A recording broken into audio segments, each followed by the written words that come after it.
20 de julio arranca una nueva legislatura en el Congreso de la República.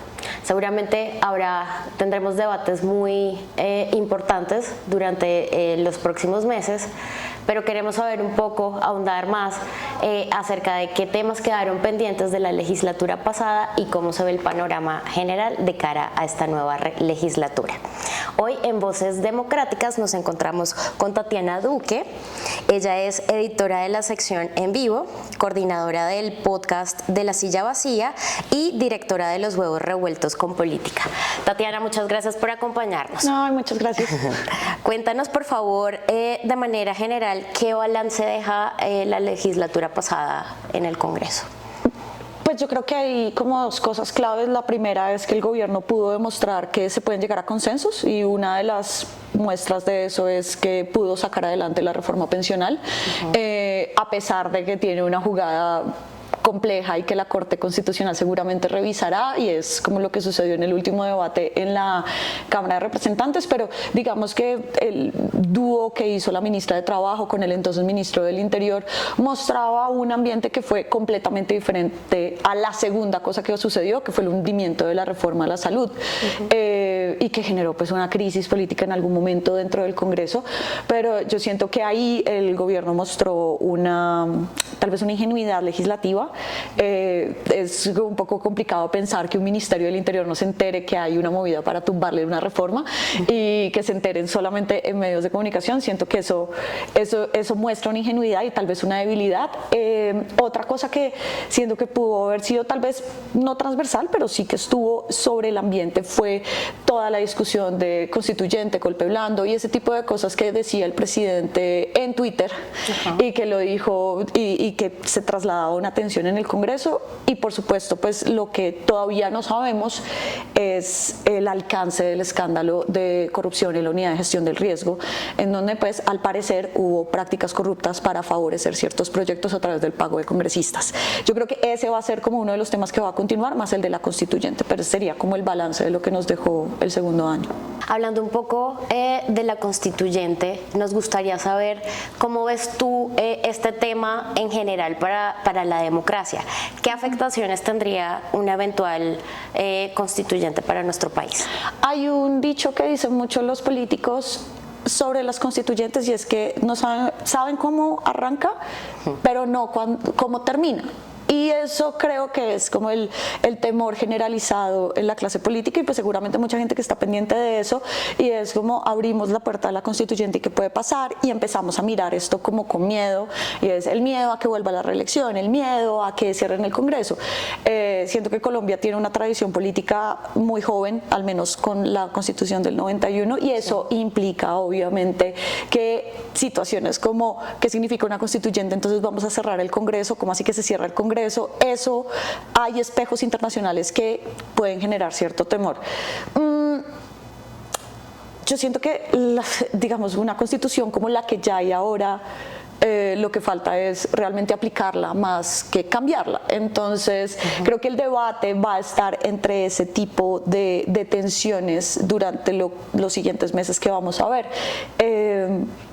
Hay un mensaje que envió el nuevo ministro del Interior, Juan Fernando Cristo, en torno a que tenemos que lograr un acuerdo. Si hay un acuerdo, mandamos el proyecto de constituyente y eso sería aplicado en el siguiente gobierno, y eso le baja un poco las tensiones. Sin embargo, nuevamente el Twitter del presidente dice cosas contrarias, y creo que ahí esa va a ser una de las tensiones, y la otra, evidentemente, como los miedos que están infundados en buena parte del país político van a jugar a favor o en contra de un proyecto de estos que, digamos, tú también conoces cómo es el tejemaneje en el Congreso. Un tercer año meternos en estas puede ser un problema complicado, claro, para la agenda legislativa, que tiene no solamente esto, sino tiene 10 temas más. Entonces,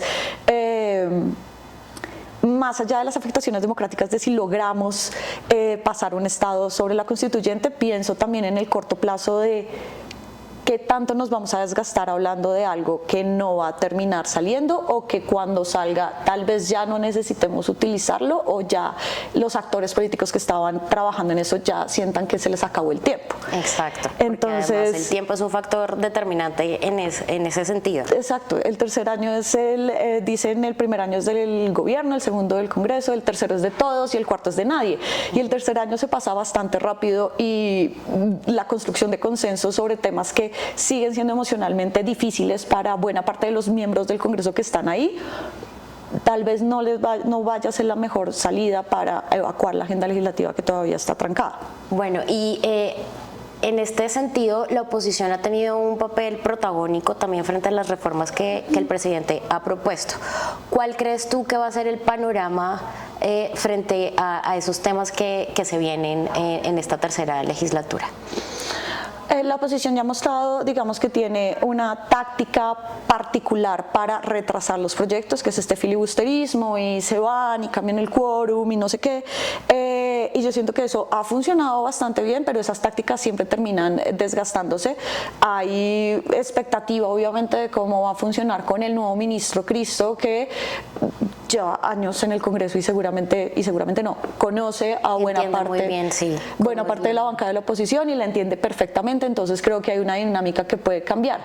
Hay una cosa con la oposición que me parece problemática y es que la oposición no tiene una cara visible en términos de quién puede recoger como las molestias de la oposición y ser la voz de la oposición dentro del Congreso. Hay, no sé, María Fernanda Cabal en la comisión primera, tal vez David Luna también en esa misma comisión de Cambio Radical y en la Cámara tal vez Andrés Forero y Miguel Polo Polo, pero más allá de eso terminan siendo voces que son o muy sectarias o muy mínimas o que no logran atravesar la barrera de hablarle a su propia gente.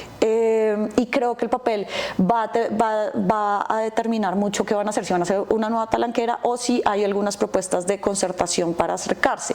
Se viene el 2026 y seguramente muchos de ellos, de los que están en el Congreso, van a buscar una reelección en sus curules o, no sé, en el caso de Cabal seguramente saltará a una campaña presidencial y obviamente el camino de concertemos, de busquemos otro tipo de fórmulas, pues no les sirve mucho para tener votos. Entonces es un ambiente crispado, pero digamos, a mí me parece que es pues delicioso de poder cubrir. ¿Cómo lo vamos a cubrir? Pero sobre todo creo que al final de cuentas lo clave que va a demostrar la oposición acá es qué tipo de talante va a tener, si es solamente el de retrasar proyectos y citar mociones de censura que sabe que no van a pasar, o de tener una construcción de ideas y de propuestas que no solamente sirvan para, digamos, no sé, contrarrestar al gobierno de turno, sino también a posibles votantes en el futuro. Claro. Esto fue Voces Democráticas y estuvimos hoy con Tatiana Duque, editora de Los Huevos Revueltos con Política de la Silla Vacía.